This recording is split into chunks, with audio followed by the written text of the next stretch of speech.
Intermediate మొదటి సంవత్సరం తెలుగులో వ్యాకరణ అంశాల్లో మొత్తం 6 అంశాలు ఇవ్వటం జరిగింది. 6 అంశాల్లో మొదటి అంశం సందులు, 2 సమాసాలు, తర్వాత లేఖలు, మీరు 10వ తరగతిలో కూడా ఉండుంటే. ఆ తర్వాత స్థూల అవగాహన, అంటే ఒక ప్యాసేజ్ ఇచ్చి కింద ప్రశ్నలు ఇచ్చి ఆ పారాగ్రాఫ్లోంచే జవాబుల్ని వెతికి రాయటం, ఇది మీకు తెలిసే ఉంటుంది. ఇక 6వ అంశం అనువాదం. అనువాదం అంటే ఆంగ్ల పదాలను వాక్యాలను ఇచ్చి తెలుగులో తర్జుమా చేయటం, తెలుగులోకి అనువదించటం, ఇది అనువాదం. సందులు, సమాసాలు, లేఖలు, వ్యాసాలు, సాధారణ వ్యాసాలు మీకు 10వ తరగతిలో కూడా ఉన్నాయి. గత తరగతిలో మీరు నేర్చుకున్నారు, చదువుకున్నారు. తర్వాత స్థూల అవగాహన, ఆ తర్వాత అనువాదం. ఈ 6 అంశాలు మనకి వ్యాకరణ అంశాల్లో ఇవ్వటం జరిగింది. దాదాపు మీకు గత తరగతుల్లో ఇవన్నీ నేర్చుకుని వచ్చారు, కానీ కొద్దిగా దానికంటే కొంచెం ఎక్కువ సమాచారం ఈ ఇంటర్మీడియట్ దాంట్లో ఇవ్వటం జరిగింది. దాంట్లో మొదటి అంశం సంధులు. సంధులు, అసలు సంధి అంటే ఏమిటి? సంధి అంటే ఏమిటి? మరి చిన్నయ్య సూరి గారు బాల వ్యాకరణంలో చెప్పారు, నిర్వచించారు. పూర్వ పరస్వరంబులకు పరస్వరంబు ఏకాదేశం బగుట సంధి అనంబడు అని నిర్వచించారు. మన సాధారణ అర్థంలో సంధి అనేది ఎందుకు? సంధి అంటే కలపటం, కూడిక, కలయిక, చేరిక, ఈ రకమైన అర్థాలతో మనం చెప్పుకోవచ్చు. ఇంకా మనం చెప్పుకోవాలంటే ఉచ్చారణ సులభంగా ఉండటం కోసం సంధి ఏర్పడటం, వర్ణ సంయోగం చేయటం, ఇది సంధిగా చెప్పుకోవచ్చు. మరి సంధిలో 2 రకాలు ఉన్నాయి. ఇప్పుడు సంధిలో 2 రకాలు.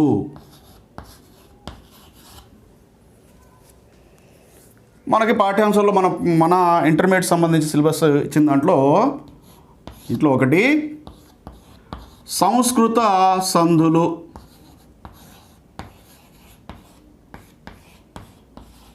సంస్కృత సంధులు, 2 తెలుగు సంధులు.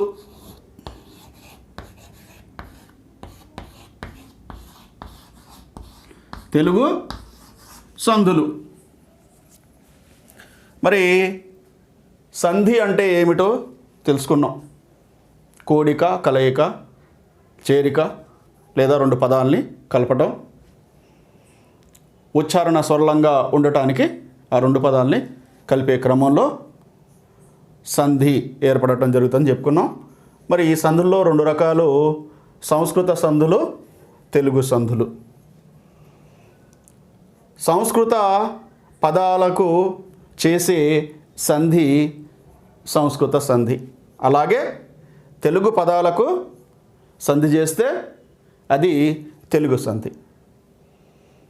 మన సిలబస్లో సంస్కృత సంధులు అంటే సవర్ణ దీర్ఘ సంధి, గుణ సంధి, వృద్ధి సంధి, యణాదేశ సంధి, 2 సంధులు ఇచ్చారు, 4 సంధులు ఇచ్చారు. అలాగే తెలుగు సంధుల్లో మొత్తం 6 సంధులు ఇవ్వటం జరిగింది. అత్వసంధి, ఇత్వసంధి, ఉత్వసంధి, ఎడాగమ సంధి, గసడ దవాదేశ సంధి, ధృత ప్రకృతిక, అదే దాన్ని మనం సరళ ఆదేశ సంధి అని కూడా అంటాం. అంటే మొత్తం మనకి సంధుల్లో ఎన్ని సంధులు ఇవ్వటం జరిగింది? 10 సంధులని ఇవ్వటం జరిగింది మన సిలబస్లో. ఇవి కాకుండా అదనంగా కూడా మన పాఠాలు చెప్పుకునేటప్పుడు వేరే సంధులకు సంబంధించి కూడా చెప్పుకుందాం దానికి సంబంధించి. ముఖ్యంగా మాత్రం ఈ 10 సంధులు సంబంధించి మనకు సిలబస్లో ఇవ్వటం జరిగింది. మరి ఈ సంస్కృత సంధుల్లో సంబంధించి మనం మొదటి సంధి దాని గురించి మనం చెప్పుకుందాం. అదేమిటి? సవర్ణ దీర్ఘ సంధి. సంస్కృత సంధుల్లో మొదటి సంధి సవర్ణ దీర్ఘ సంధి. సవర్ణ దీర్ఘ సంధి. ఈ సంధిలోనే మనకుంది. ఈ సంధి ఏంటో తెలుపుతుంది. ఆ పేరులోనే తెలుస్తుంది. సవర్ణాలు దీర్ఘంగా వచ్చే సంధి. ఇది సవర్ణ దీర్ఘ సంధి. సవర్ణాలు అంటే సమానమైన వర్ణాలు. ఒకసారి ఈ సవర్ణ దీర్ఘ సంధి సూత్రం ఏమిటో చూద్దాం. సవర్ణ దీర్ఘ సంధి సూత్రం ఏంటి? ఆ ఈ ఉ రూలకు ఆ ఈ ఉ రూలకు సవర్ణాచ్చులు పరమైనప్పుడు వాటి దీర్ఘాలు ఏకాదేశమగును. ఇది సూత్రం. సూత్రం ఏంటి? ఆ ఈ ఉ రూలకు సవర్ణాచ్చులు పరమైనప్పుడు వాటి దీర్ఘాలు ఏకాదేశమగును. ఇది సంధి సూత్రం. మరి దీంట్లో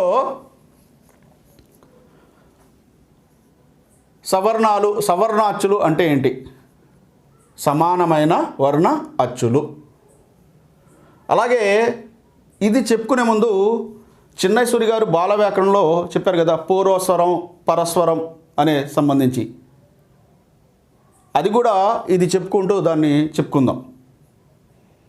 అంటే రెండు పదాలని కలపడం ద్వారా సంధి అవుతుంది. మొదటి పదంలోని చివరి పూర్వ సంధి ఏర్పడిన తర్వాత ఏర్పడక ముందు విడదీసి ఉన్న దాంట్లో ఉదాహరణకు మనం రామాలయము తీసుకుందాం.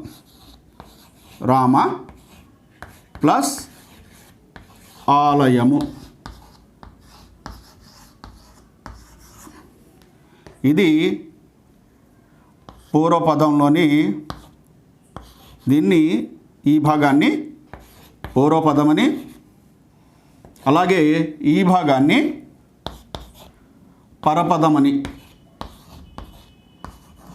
పరపదమని చెప్పుకుంటాం.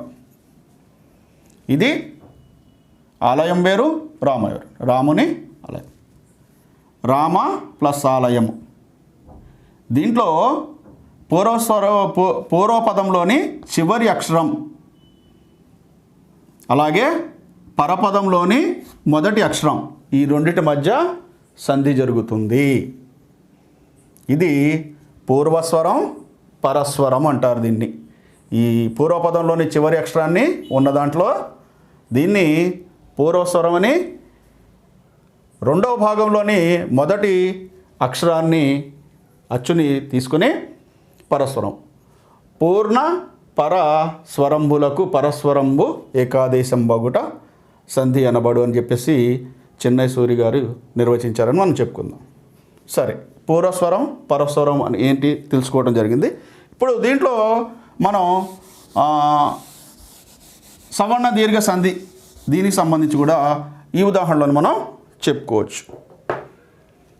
సో సవర్ణాలు అంటే సూత్రంలో మనకి ఆ ఈ ఉ రూలకు అని వచ్చింది 4. మరి ఆ ఈ ఊరులకు సవర్ణాచ్చులు అంటే సమానమైన వర్ణాలు అచ్చులు. ఆకి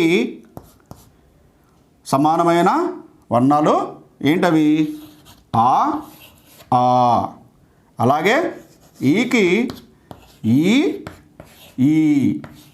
అలాగే ఊకు ఊ ఊ.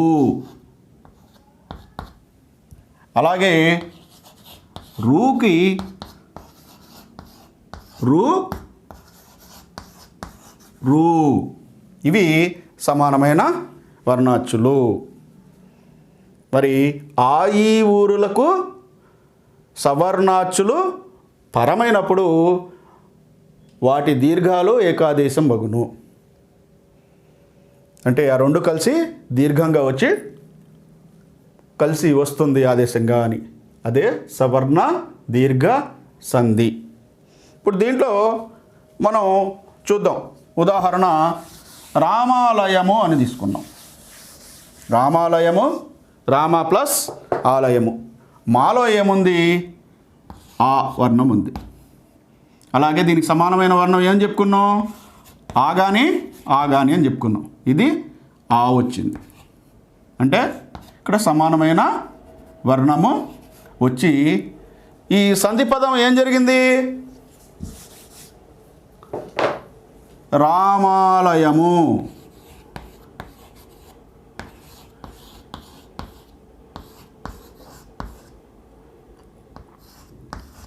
రామాలయము. ఇక్కడ మా ఉన్నది, ఇక్కడ కలిసి దీర్ఘం వచ్చింది. దీర్ఘం రావటం జరిగింది. ఇదే రకంగా ఆ ఈ ఊ రూలకు మన టెక్స్ట్ బుక్లో సంబంధించి ఏమిచ్చాడు? ఉదాహరణ చూసుకుంటే విద్యార్థులు, విద్య ప్లస్ అర్ధులు, విద్యార్థులు. విద్య ప్లస్ అర్ధులు ఏంటి? విద్యార్థులు.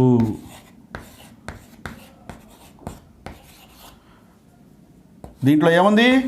ఆ. ఇక్కడ కూడా ఆ ఉంది. సమానమైన ఆ ఈ ఊరులకు సమానమైన అచ్చులు పరమైనప్పుడు వాటి దీర్ఘం ఏకాదేశం అగును. విద్యార్థులు అని వచ్చింది. ఆకు సంబంధించి చూసాం. తర్వాత ఈ రకంగా దేవాలయము, దేవ ప్లస్ ఆలయము. అలాగే ఇంకో ఉదాహరణ సంబంధించి చూద్దాం. ఈలో మన టెక్స్ట్ బుక్లో ఇచ్చింది ధరణీస.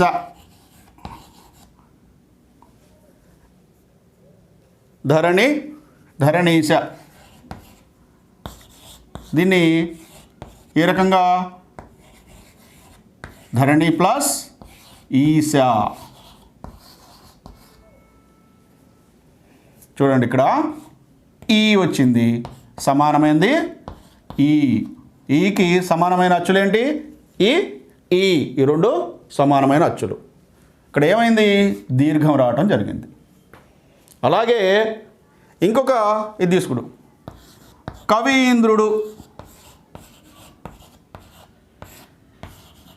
కవీంద్రుడు అంటే మనం దీన్ని కవి ప్లస్ ఇంద్రుడు.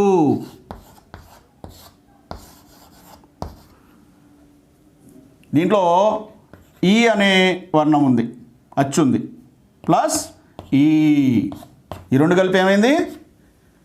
దీర్ఘం వచ్చింది. కవి ప్లస్ ఇంద్రుడు, కవీంద్రుడు. ఇది మనం ఈకి సంబంధించి చెప్పుకున్న ఉదాహరణ. అలాగే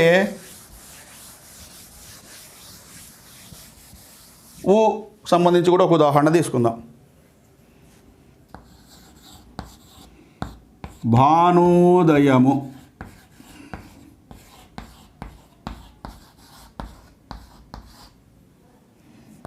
దీన్ని మనం విడదీస్తే భాను ప్లస్ ఉదయము.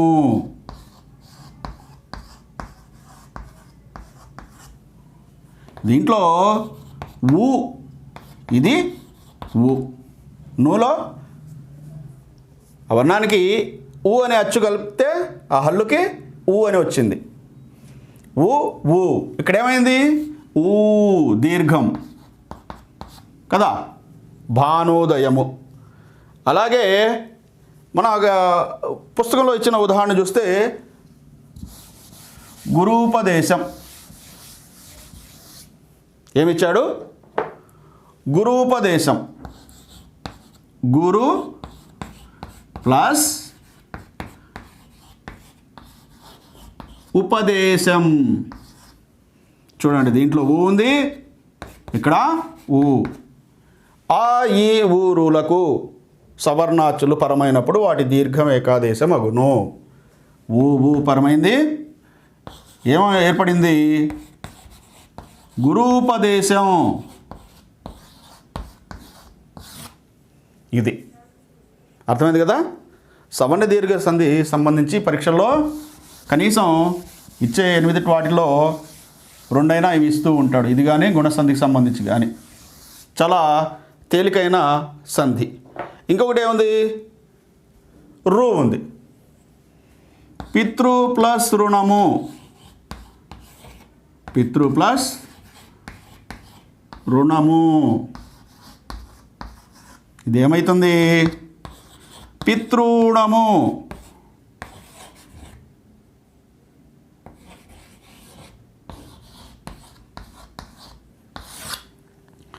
దీంట్లో ఊ ఉంది, అలాగే ఇది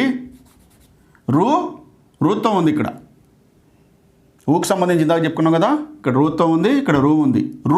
రూ ప్లస్ కలిస్తే దీర్ఘం వచ్చింది. దీంట్లో రూ ప్లస్ రూ వచ్చింది. సంధి జరిగినప్పుడు దీర్ఘం రావటం జరిగింది. మరి చూసారు కదా, సవర్ణ దీర్ఘ సంధి సూత్రము. ఆ ఈ ఊరులకు సవర్ణాచ్చులు పరమైనప్పుడు వాటి దీర్ఘాలు ఏకాదేశం అగును. ఇది దాని ప్రకారం మనం చూసుకున్నాం. ఇంకా పాఠ్యాంశంలో వచ్చే సందర్భోచితంగా పాఠం చెప్పేటప్పుడు వచ్చే సంధులు వాటికి సంబంధించి చెప్పుకుందాం. పిల్లరా, ఈ సవర్ణ దీర్ఘ సంధి మీరు ఎన్ని పదాలు రాయగలరో ఒకసారి నోట్స్లో రాసి నాకు చూపెట్టండి. మరి మనం తర్వాత తరగతిలో తర్వాత సంధి సంస్కృత సంధులు చెప్పుకుంటున్నాం. సంస్కృత సంధులు ముఖ్యంగా 4 ఇచ్చాడు. ఏంటది? సవర్ణ దీర్ఘ సంధి, గుణసంధి, వృద్ధి సంధి, యణాదేశ సంధి. ఈ 4 సంధులు ఒకదాని తర్వాత ఒకటి మనం చెప్పుకుందాం. అభ్యసనం చాలా ముఖ్యం. మొదట సూత్రాన్ని అర్థం చేసుకోవాలి. ఎప్పుడైనా సరే ఇలా పదాలు ఇస్తాడు ప్రశ్నపత్రంలో, దీన్ని మనం విడదీసి ఈ రకంగా పూర్వపదంగా పరపదంగా విభజించి మనం రాయాలి.